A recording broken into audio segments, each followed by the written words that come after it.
ditemukan 4 jasad sekeluarga tewas dibunuh. Pada pukul 10:40 pagi pada tanggal 31 Desember tahun 2000, jasad Mikio Miyazawa yang berusia 44 tahun, Yasuko Miyazawa yang berusia 41 tahun dan anak-anak mereka, Nina yang berusia 8 tahun dan Rei yang berusia 6 tahun, ditemukan oleh ibu Yasuko, Asahi Geino, di rumah mereka di lingkungan Kamiso Shigaya di Setagaya di pinggiran barat Tokyo. Mikio, Yasuko, dan Nina adalah ditikam sampai mati sementara Rei dicekik.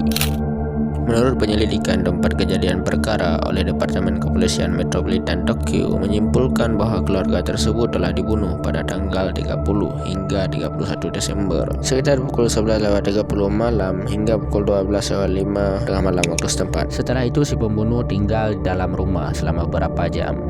Takeshi Tsushida sebagai kepala kantor polisi Seijo ditunjuk sebagai orang yang bertanggung jawab atas penyelidikan pada saat itu hingga ia pensiun. Dugaan polisi, pembunuh keluarga Miyazawa masuk melalui jendela kecil di kamar mandi di lantai 2.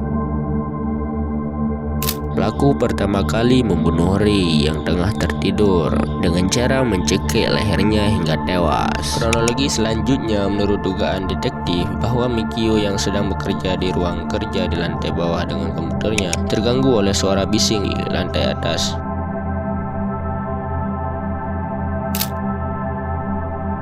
Di sana terjadilah perkelahian, berakhir dengan Mikio terbentur ke lantai bawah tangga, di mana dia ditemukan beberapa jam kemudian. Jika rangkaian kronologinya dapat dipercaya, maka Yasuko dan Nina lah yang menjadi target selanjutnya. Kemungkinan mereka diserang di lantai 3 pada loteng atau di kaki tangga yang mengarah ke sana.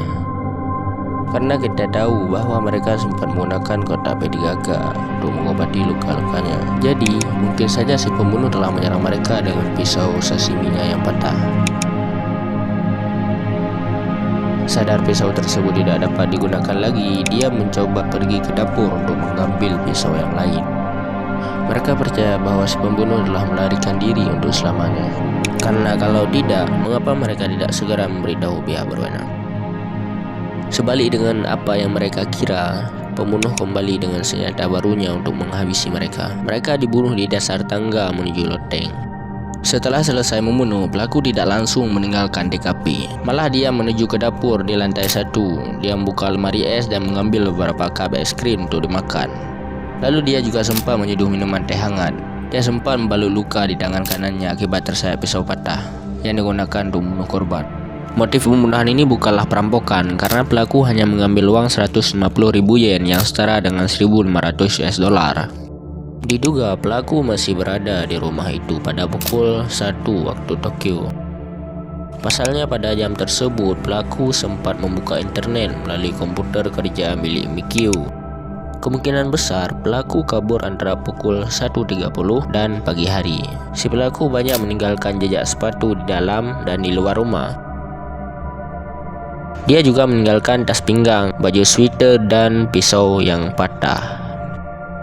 Namun, upaya kepolisian Tokyo mengungkap kasus pembunuhan keluarga Mikio Miyazawa buntu. Hingga kini sudah ada 246.000 petugas penegak hukum, detektif, pakar kriminologi, dan ahli forensik yang dilibatkan dalam penyelidikan. Polisi juga menerima 16.000 informasi dari masyarakat, tapi pembunuhnya tetap masih jadi buron. Sampai-sampai polisi telah mengumumkan sayembara bagi pihak lain, termasuk juga masyarakat yang mengetahui identitasnya atau telah menangkap si pelaku. Bahkan polisi menaikkan hadiah uang dari 3 juta yen menjadi 20 juta yen. Kini tim penegak hukum yang masih ditugaskan secara full time mengungkap kasus pembunuhan itu berjumlah 40 orang. Dari analisis tes DNA, pelaku diketahui memiliki ibu keturunan Eropa, kemungkinan berasal dari negara dekat Laut Mediterranean atau Laut Adriatik.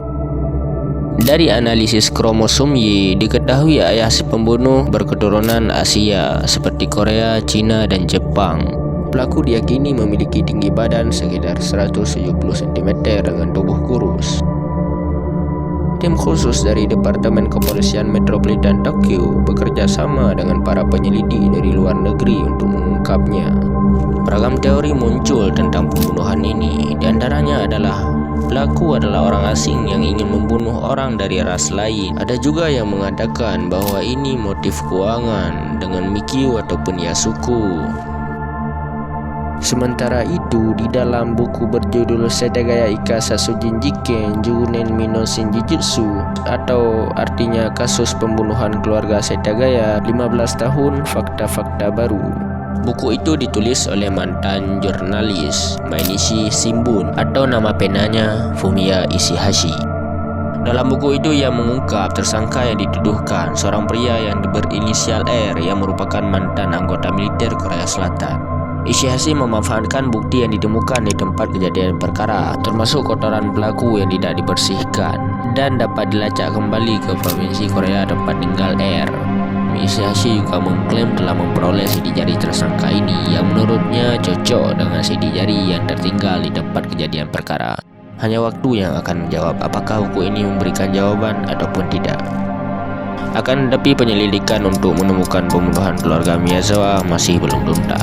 Jepang tidak memiliki batas kadaluarsa terhadap kasus pembunuhan, jadi masih ada kemungkinan pelakunya diadili.